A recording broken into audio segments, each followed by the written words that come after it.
తెలుగు భాష దినోత్సవ శుభాకాంక్షలు. మీకు ఈరోజు తెలుగు భాష దినోత్సవం ఎందుకు జరుపుకున్నామంటే, ఒకప్పుడు తెలుగు భాష గ్రాంధిక భాషగా ఉండేది. గ్రాంధిక భాష అంటే పుస్తకాల్లో ఉంటుంది, అది బాగా చదువుకున్న వాళ్ళకి మాత్రమే అర్థమయ్యేది. ఇప్పుడు మన పుస్తకాల్లో వాడుక భాష ఉంది. అప్పుడు గ్రాంధిక భాష ఉన్నందువల్ల సామాన్య జనులకు అర్థం కాదని గిడుగు వెంకటరామూర్తి అని ఆయన శ్రీకాకుళంలో 1883లో పుట్టాడు. ఆయన వాడుక భాష మీద ఆయన పోరాటం చేశారు. అందరూ వాడుక భాష మొట్టమొదటి చాలా మంది వ్యతిరేకించారు. ఆ తర్వాత రాను రాను వాడుక భాష వచ్చేసింది. వాడుక భాష లేకపోతే మనకు అర్థం కాదు. అసలు ఈ తెలుగు అనే పదం ఎట్లా వచ్చిందంటే, త్రిలింగ దేశంలో ఉన్న వాళ్ళని తెలుగు మాట్లాడేవాళ్ళుగా ఉచ్చరించారు. ఇప్పుడు త్రిలింగ దేశం అంటే శ్రీశైలంలో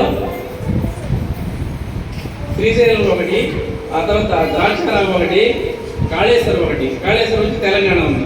మూడిట్లో కలిపి త్రిలింగాల మధ్యలో ఉండేవాళ్ళని తెలుగు వారు అన్నారు. వీళ్ళు మాట్లాడే భాష తెలుగు భాష అన్నారు. ఇప్పుడు ఈ భాష రాను పరభాష మీద వ్యామోహం వచ్చిన ఈ భాష అంతరించిపోతుంది. ఇప్పుడు చాలా మందికి ఆంటీ అంకుల్ అనేది వచ్చింది.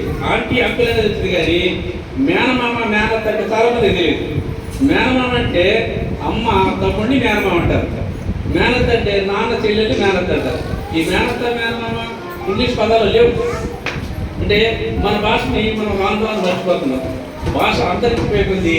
మన సంస్కృతి సంప్రదాయాలన్నీ కూడా అంతరించిపోతాయి. అందువల్ల మనం తెలుగుని కాపాడుకోవాలి. ఇప్పుడు తెలుగులో అనేకమైన చమత్కారాలు మన ఇద్దరు కవులు ఒక దగ్గర కలుసుకున్నప్పుడు ఏం చేసేట్టు, ఒక ఆయన అన్నం తిని చేయి కడుక్కుంటా ఉన్నాడు. చేయి కడుక్కుంటే అప్పుడు ఇంకొక కవిని అడిగాడు, నేను చెయ్యి కడుగుదనా అన్నాడు. నేను చెయ్యి కడుగుదనా అన్నాడు. అప్పుడు ఆ కవి చెప్పాడు, నాకు అభ్యంతరం లేదు అన్నాడు. ఈ కవి అంటే బాగా చమత్కారంగా మాట్లాడేవారు. అంటే ఆయన చెప్పింది, నాకు అభ్యంతరం లేదంటే చెయ్యి కడుక్కోకుండా నాకు అభ్యంతరం లేదని చెప్పాడు. అంటే మాటలో చమత్కారం ఎన్నో భాషలో ఉన్నది. అందువల్ల ఈ భాషలో అర్థమైనట్టుగా వేరే భాషలో అర్థం కాదు. మన సొంత భాషలో అర్థమైనట్టు వేరే భాషలో అయితే మనకు అర్థం కాదు. ఇప్పుడు పశువులు పక్షులన్నీ కూడా, కాకులు జంతువులు అన్నీ వాటి భాషలోనే మాట్లాడతాయి, వేరే భాషనే మాట్లాడదు.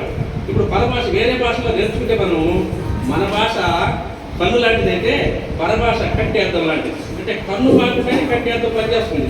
అందువల్ల కంటి అర్థమే చూపు ఉండదు, కన్ను బాగుంటేనే చూపు ఉండదు. అందువల్ల మనం మన భాషలోనే ఉండాలి. ఎన్నో భాషలు నేర్చుకోవచ్చు, కానీ మన భాష మాత్రం మనం మాట్లాడుతూ ఉండాలి.